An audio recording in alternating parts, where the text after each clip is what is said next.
ও ভাই হ্যাঁ হ্যাঁ বল বল, শুভ কাজে বাধা দিস কেন? ভাই আপনাকে একটা কথা বলবো, আমার তো লস লাগবে। নাটক করিস না, বললে তাড়াতাড়ি বল। ভাই আমি বিয়া করি, মিয়া দেখেন তো। সুমন্দি, তুই কস কি রে? তোর সাথে আমার বিয়ে করবে কেটা? ভাই আমার কি এজলমাল বিয়া হবে না?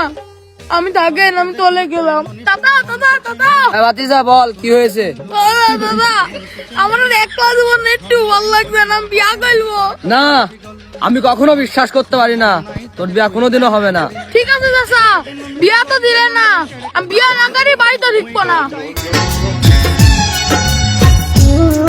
চাচা চাচা চাচা, বাগান মতো সাজানো কেন? আর আমার বিয়ে করা বউ নায়িকা শাবনূর কোথায়? শাবনূর? শাবনূর তো আর নতুন নাঙ্গের সাথে পালিয়ে গিয়েছে।